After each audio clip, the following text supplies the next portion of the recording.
Yeah. There it is. There's the live. Hello, welcome to Women That Tread Wednesday. Happy Hump Day, everyone. Coming to you live with my guest, Catherine Mauldin. Hey, Catherine. Hey, Raquel. Thanks for having me. Absolutely. So Catherine and I are actually kind of local, and we had discussed a while ago, like it'd be really cool to be the first episode to have me with like a guest next to me. And we were trying to figure that out, but it didn't work out. But you're just literally like in the state over. Right. Yeah. Not too far. But welcome, Catherine. Is this your first live that you've ever done? It is. It is my first live. I usually have an edited version of podcast. So, this is going to be entertaining for everybody, I think. Dal is empathizing with you in the background because, I made her go live for the first time too. I've had, I think, quite a few guests that had never gone live, and I'm their first. So I love that. Because it was you, I mean, you and I have whenever I have, or I'm in a room with you, we always have a good time, and the conversation is always lively. So there you go, lively. So. Well, thank you. I appreciate you coming on because I know you were a little nervous. Yeah. Sorry to call you out, but so hopefully we can go ahead and kind of, touch upon some, I think, really important topics that, especially with everything going on in the industry, and it's been, a little bit shaky, kind of volatile. A lot of people are unfortunately, are no longer having jobs. So it's a lot of it, we were talking about having to start over. And then there's people that, you and myself, I think we both left the industry, didn't want to come back, and we both ended up back. And then screaming. Yeah. So it'll be interesting, but that's kind of what I want to have you share your story of when you initially left and when you came back, how that was for you, because I think this is really a topic that anybody in any industry can relate to, is that starting all over. So let's go ahead and just get into it. Yeah, let's just dive right in. Yeah, I think, unfortunately, like so many people in our industry have at one point in time had to deal with this. Mm-hmm. And I think, we were talking earlier about how you and I are working with competing companies, right? But at the end of the day, we're in this industry together, this cyclical industry together. So I think, there's something to be said for the camaraderie that we have in the industry. Yeah. It's, mostly because how crazy it can get. But yeah, my story starts, back before 2007. So I was in the industry before, things got real. Real understatement. No. And, I got caught up in, that time in the industry, and was, dare I say, a subprime mortgage rep. So you already know where this is going. Yeah, exactly. So back in 2007, and at the time too, let me just add, I was pregnant with my first child. So you can see like this is where this is leading to. Yeah. So yeah, like everybody's watching the I think it was the website implodometer.com. Oh, there was an actual website? Oh, yeah, where it would tell you exactly who was shutting down and laying off. And it was just, you would go to it every day. We'd go to it every day to almost like check to see when we were done. Yeah, but it was, a very crazy time. And, it was, I'd like to say we all saw it coming, but we didn't, you knew like eventually it would slow down, that it couldn't sustain, but for a whole entire part of the industry to just completely implode overnight, essentially. That's kind of what happened to me. And so I really, my heart goes out to anybody who's, going through that right now. And I see it on LinkedIn all the time. I'm sure you do too. It's really heartbreaking to see others going through that. But so it happened to me. And at a time where I was experiencing just a multitude of change in my own life. And my husband was working in home building. So as you can imagine, just the perfect storm of like chaos for us. So, but we got through it, you know. I can't say that, but yeah, it was a very defining moment for me. You know, it really humbled me, and gave me a chance to really reset what I wanted, and what was actually going to fulfill me. At the time, if you would have asked me that this process was fulfilling in any way, I would have said no way. Like, I hate this, and I was kicking and screaming the whole time. So I hate to, I just preface that because I don't want to come across as like any type of expert.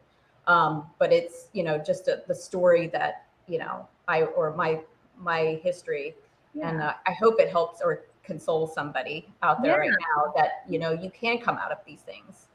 But yeah, so I took about 5 years off and had no desire to go back into the mortgage industry after that. I left somewhat of a bitter taste in my mouth. Raised my kids and really tried to reset, what I wanted, and thought that I was going to be completely done with the mortgage industry at that point. And but little did you know that you always get sucked back in. Got sucked back in. But I did stay true to what I did not want to get back into the origination part. I love the business. I love the people. Like, it was who I knew. And I loved, my friends that I worked with. So when I got back into the industry, it was on a completely different side of things. And, on the recruiting side, as you know. And, at first, my friend reached out and said, do you want a processing job? And I'm like, no. But got anything else? And she's like, well, actually, we do have like a recruiting assistant. And, that was difficult to take that far of a step back, but I knew I had to start somewhere, and I had taken 5 years off. And I knew that I had to be open to the possibility of, in order for me to take a step forward, I'm going to have to take a step back. So, but yeah, I got in, and the rest is history from there. But no, but I love what you just said about how you knew that it was a step back, but you needed to start somewhere, and then you work your way up. And I feel like a lot of people don't realize how important that is. Like, even myself, when I first got divorced, I had never had a real corporate job before I got married. I did for like a small stint, but I got married young and raised kids. So when I got divorced, I needed to, get a corporate job for health, for health insurance, all of, 401k. I had to hashtag start adulting. And I started out as a receptionist with a builder. I mean, they said that's the only job entry that we have is for you to come in as a receptionist, but we know we have, faith that you'll go ahead and move into different positions. And it is very humbling, but I knew I needed to start somewhere. And by the end of my stint with that builder, I actually like developed their customer service department. Like, I created a department for them. So it's really cool. But yeah, I think a lot of people, especially right now in this industry, if they do end up leaving it, going somewhere else for a different role within the industry, sometimes you have to go ahead and let your ego aside and realize, for the betterment of yourself, that sometimes, yes, you do need to take that step back to go forward. So I love that you talked about that, because I feel like that's definitely something that's very important. Yeah, no, and I think a big key too is leveraging your network. As I know, that's kind of your thing, right? Kind of, maybe a little, but yeah, getting out there and letting people know what you need. I mean, at the end of the day, we all love to help each other, and we do. Yeah, like whenever I can, I jump on the possibility to help somebody, and I know that you do too. So I think actually, that's funny. I'm recalling a situation where you knew somebody looking for a job. And I remember I tagged one of our industry friends, and it started a conversation right on social media and helped, an individual get a job. I'm not supposed to say names, so no. Yeah, you don't have. Yeah, no. But hey, I'm so happy that like it helped, right? So that's the thing too. Is it even when you are posting about maybe having lost a position, don't be afraid to tag people that will help kind of spread the word and help with their network or reaching out to someone. I mean, I've had quite a few people reach out to me saying, hey, once again, I know you know a lot of people. I just lost my role at the company. Do you know of anyone that's hiring? Are you guys hiring? So yeah, like don't be afraid to reach out, because that's another humbling thing for a lot of people, is that they don't want to ask for help. But at the same time, this is very much an industry. I think actually every industry now is all about building those relationships, right? So it's like, I know that when I left the industry 2 years ago to start my own business, I made it a point to keep all my relationships within the industry, even though in my mind, I was like, I'm never going back. But I also knew how powerful just those connections were and just those relationships. And thank goodness I did, because as soon as I did come back, it was just like, I just slid right in, like no big deal. It wasn't like people were like, where have you been for the last 2 years? We haven't seen you, none of that. Like it was just very kind of a natural transition. And I do really equate that to the fact that I kept those relationships alive. Yeah. And then, even take it from the perspective of how critical it is of a support system, to have, true fans around you, like, really being cognizant of the environment that you're in. And that includes, the people that you surround yourself with. That really will make a difference on where you end up. Yes. Yeah. So it's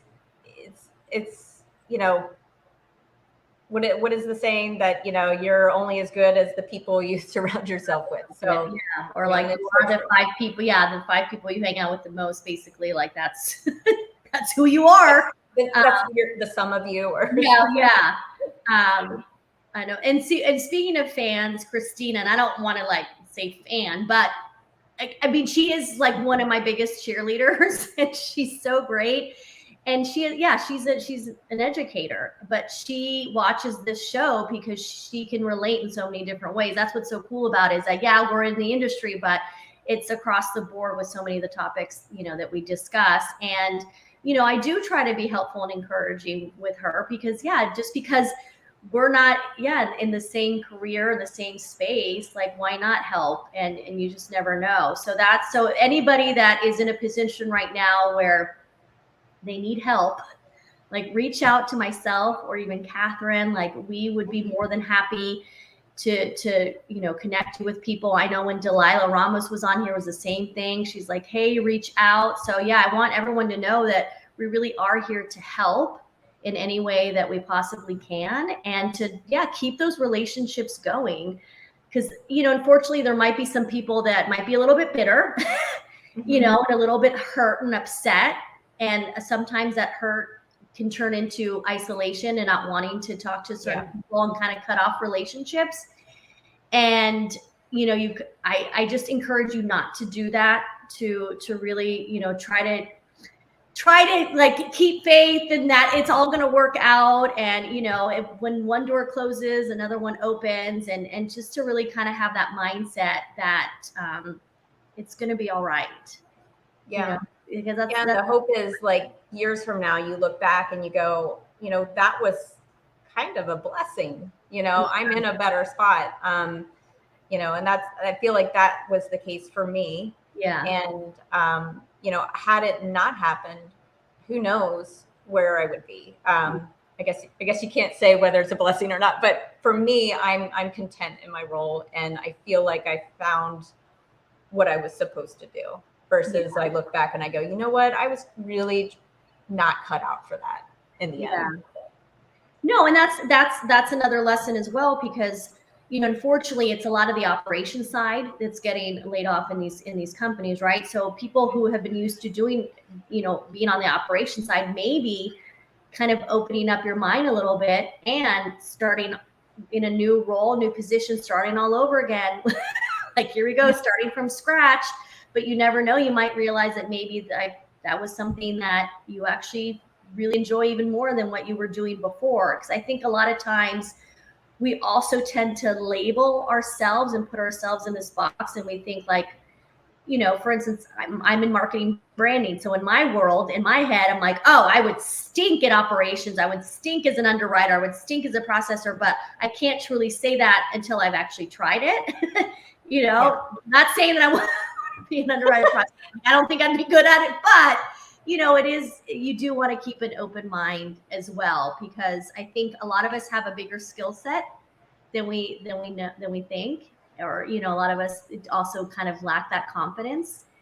So it's just realizing that sometimes you got to just try something new. The growth mindset, having that willingness, and you're just being open to the possibilities, and like maybe even taking an assessment of the environment of the industry today, and like, what does the industry need right now, and then aligning it with what you bring to the table, your value that you can bring to the table, and how do your previous skills maybe transfer in another way. Like, there's you can still be in the industry, the mortgage industry, and maybe not necessarily with a lender. There's tech vendors, and I know there's a lot of fintech companies too that you can translate your skills into their company as well. Like, now we have so many trade partners, and so I definitely believe that maybe it's even thinking, because I think when people say fintech too, automatically think like, oh, you have to be super tech savvy. No, there's sales on the fintech side. There's marketing, there's everything. So maybe start looking into fintech, because fintech, I mean, that's the wave of the future. I think, and we have connections. I have a few. Think of, that's something to look into as well. So let me ask you this, just to kind of get even more specific and detailed. When you came back into the industry and you had a different position, were there certain things that you did that you feel like were really that really helped you, when you would love to maybe share that with others? Anything? Before I came back, or are you talking once you came in and you're in this kind of a new role, you're in the industry 5 years later? I mean, were there certain things that you did to try to kind of incorporate back into that world? I mean, I'm just curious. For me, and I guess if you would have asked me back then where I would be today, like, it's not like I had this vision of like, that's where I want to go and I'm gonna just keep climbing the ladder. Right. It was more for me, I need to make small victories.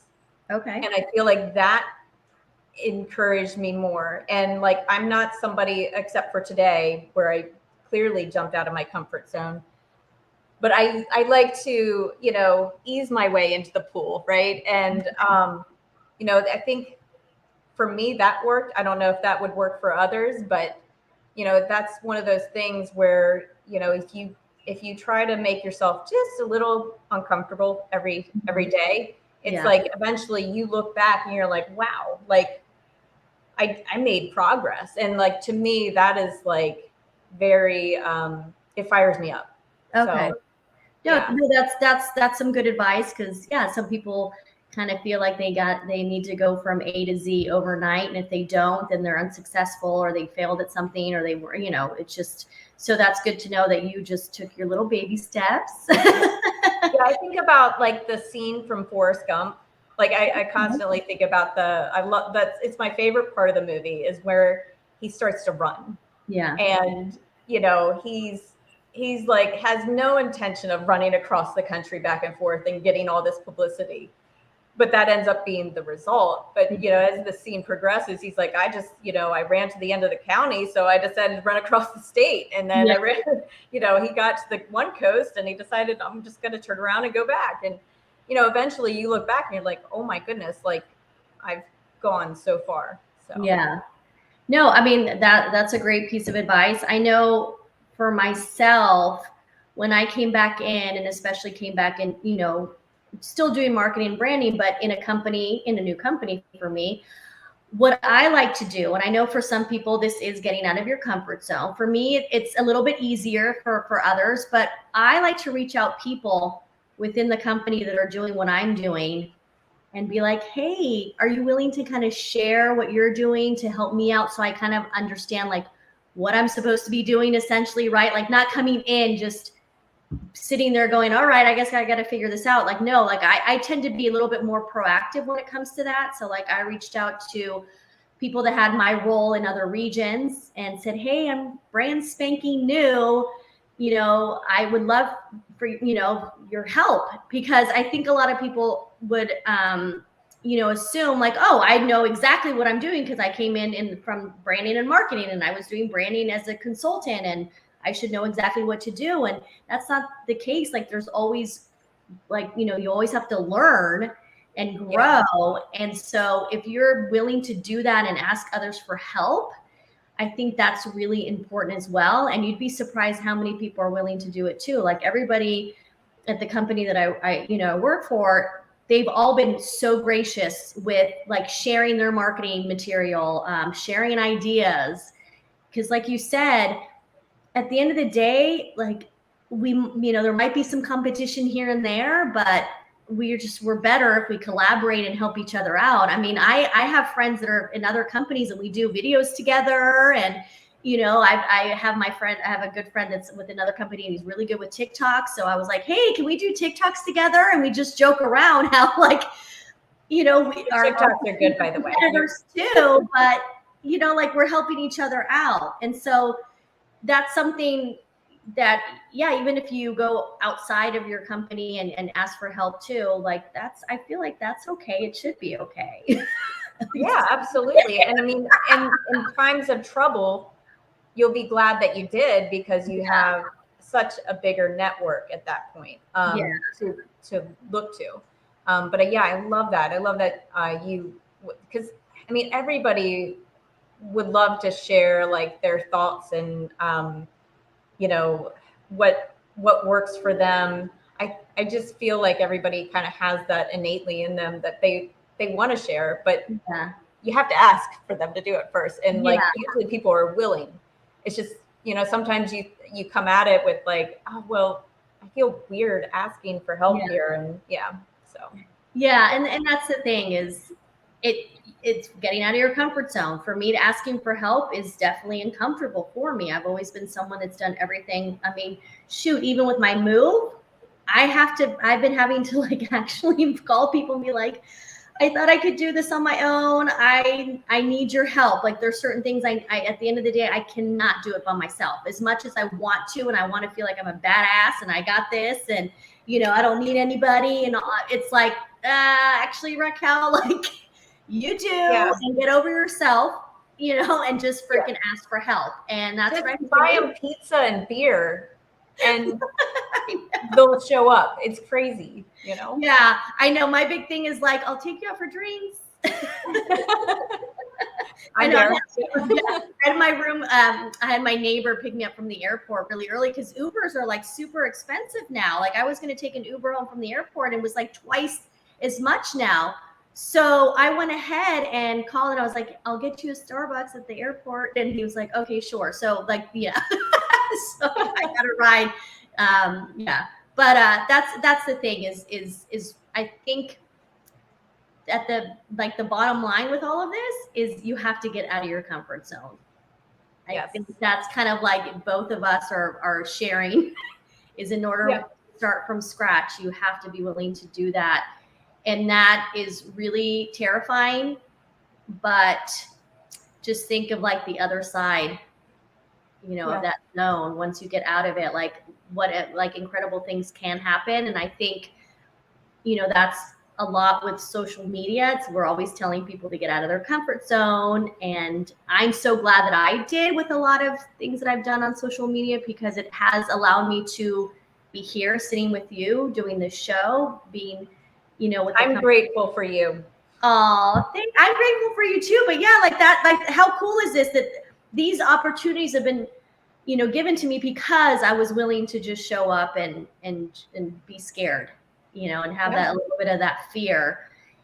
So once again, like if anybody needs any kind of help, or they're just kind of like in this place of fear, kind of stuck, kind of like they don't see the light at the end of the tunnel, please either reach out to us or anybody else that you do know. And you'd be surprised how many people are willing to help you, especially us women. I feel like we're in a day and age where before we were kind of taught to, be competitive and not really like each other. And I see this huge shift where everyone's like, why? Like, where did that come from? Like, we're here to help each other out. And I feel like, so now it's like this like awesome movement. Yes, we win together, like this awesome movement of like we're almost like rebelling against this narrative. Yeah. And that's why I love that Josh created this show, because it really is about kind of changing the way that a lot of us women do things. And one of the first things is to actually like each other and help each other and collaborate, all of each other for sure. I know, but isn't that kind of sad that like that it's taken and you wonder like what was the shift.